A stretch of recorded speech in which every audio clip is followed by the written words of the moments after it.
Lo que vamos a explorar hoy es una travesía muy, pero muy personal. Es un viaje que arranca con una crisis y termina con una de las preguntas más universales que existen sobre nuestra propia naturaleza. Es la historia de cómo la búsqueda de un propósito se topa, así, de frente, con los límites de nuestra propia biología. Y todo, absolutamente todo, comienza con esta imagen, salida directamente de un sueño, un becerro, atrapado en un pozo de alquitrán. Para el autor, esto no fue una simple pesadilla. No, fue el punto de partida que le dio un nuevo motor a su vida, un símbolo que iba a marcar toda su travesía. Así que este es el recorrido, ¿no? Un sueño que lo inicia todo. Luego, la búsqueda de un destino por cumplir. Y al final, una pregunta que lo cambia absolutamente todo. Para entender de dónde viene todo esto, tenemos que ir al momento más bajo para el autor.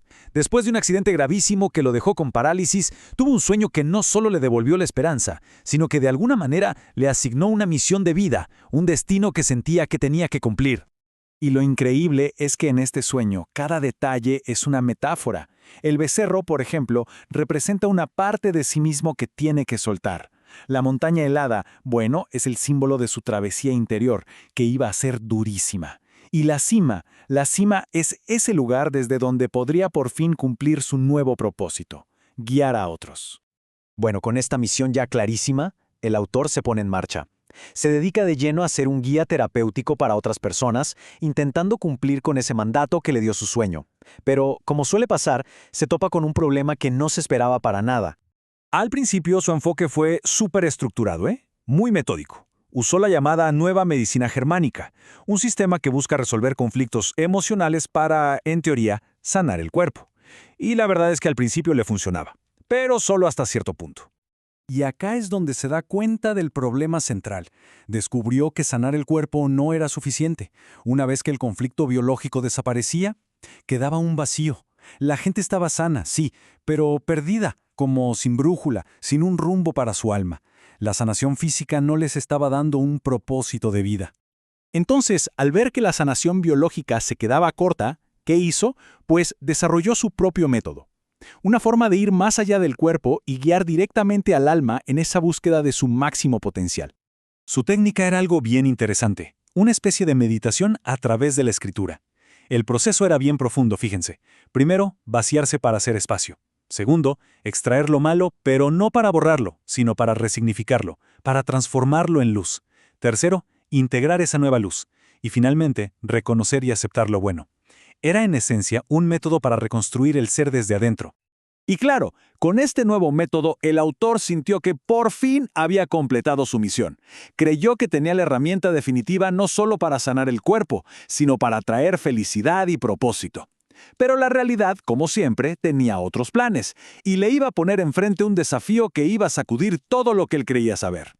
Y bueno, acá es donde la historia pega un giro, pero un giro de 180 grados. Un solo caso, un solo paciente que no podía sanar, le reveló al autor la existencia de una fuerza muchísimo más poderosa que la voluntad individual o cualquier método terapéutico que él pudiera inventar. El caso era el de un hombre con linfoma no Hodgkin. A pesar de aplicar todos los métodos una y otra vez, el paciente sufría recaídas constantes. Y no era una falla en la técnica, era algo mucho más profundo, una resistencia que simplemente no lograba comprender. El análisis reveló que el conflicto biológico era un miedo profundo al enfrentamiento con su padre. Y la única solución para sanar era tomar distancia de su familia. Sin embargo, el paciente era totalmente incapaz de dar ese paso. Su voluntad consciente de sanar chocaba contra una fuerza invisible que le impedía actuar. Y ahí quedó expuesto el núcleo de todo el problema. Por un lado estaba la voluntad humana, ese deseo consciente de vivir, de sanar. Y por el otro, un mandato biológico, un programa automático inconsciente que exige lealtad al clan por encima de todo. Eran dos fuerzas en una lucha imposible. La conclusión a la que llegó el autor es simplemente impactante. Existe una ley natural, un mandato biológico, que es tan poderoso que el instinto de pertenecer al grupo supera incluso al instinto de supervivencia. El miedo a ser expulsado del clan es, a un nivel biológico, más aterrador que la propia muerte. Esta revelación, como se podrán imaginar, destrozó por completo su entendimiento. Lo obligó a hacerse preguntas mucho más grandes.